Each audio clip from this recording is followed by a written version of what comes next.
Hey everybody, and today we are in for a bumper episode as we look at the topic of when it comes to property, is it better to rent or to buy?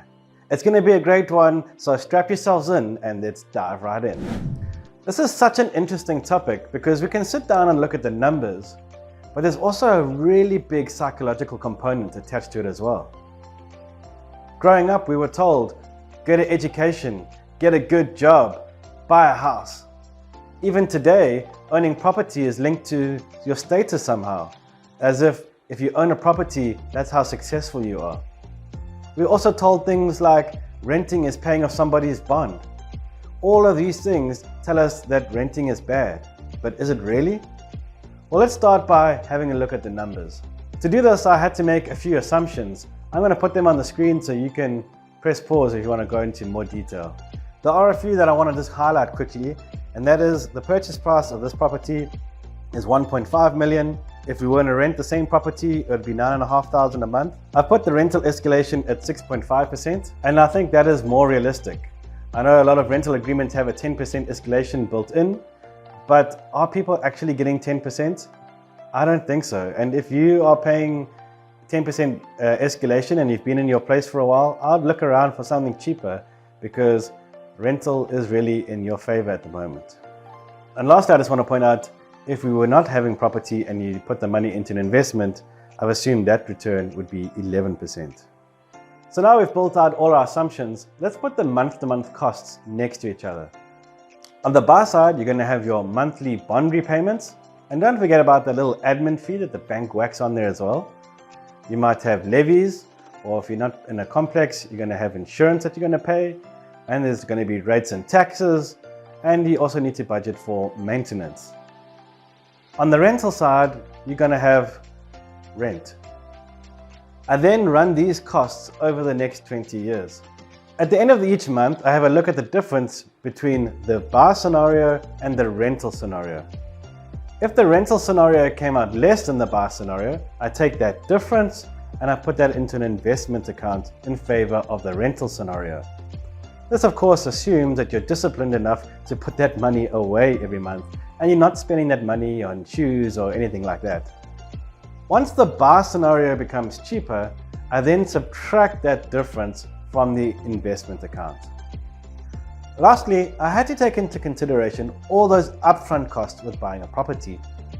Things like transfer duties, bond initiation fees, etc.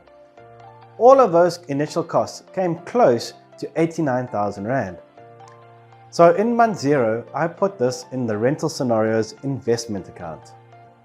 So what were the results? Well, after 20 years, on the buy side, you'll have a house that's completely paid off and worth about 4.8 million Rand. On the rental side, your investment would have grown to 5.1 million. So in effect, they're kind of similar. There are a few other things we need to take into consideration though. In the rental side, your investment would be in a well-diversified portfolio, whereas in the buy side, you've invested in one asset class in one specific location. This also assumes that you don't move for 20 years. Another really important thing to point out though, is that these results are really sensitive to whatever we put in. If I change the price of house growth to 2% more every year, then the buy scenario is way better. But if I increase the interest rate by 1%, then the rent option comes out way ahead.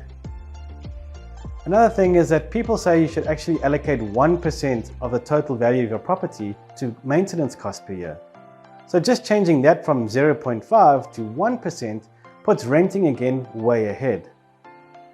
So as you can see, there's such drastic shifts depending on the numbers, and we can't rely on those alone. On the renting side, you've got the advantage of so much flexibility.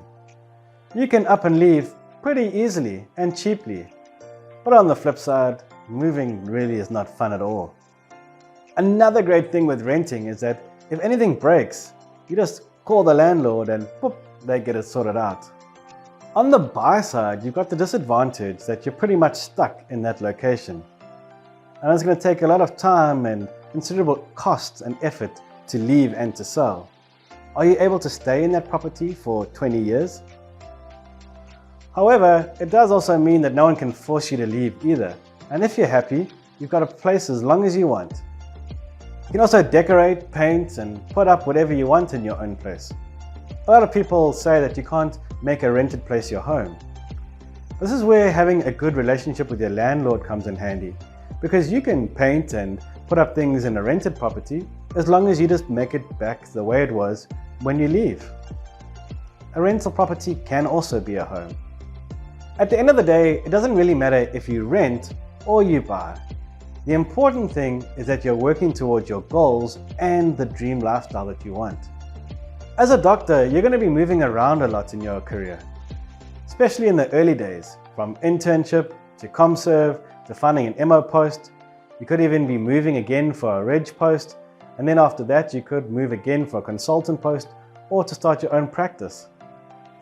In those early stages of your career, there's nothing wrong with renting, and that's probably the best thing for you. But no matter what option you choose, I think the key takeaway here is that you need to be investing in something, either in an investment or in a property. Because if you invest in neither, you're going to end up with nothing but going to be 20 years older.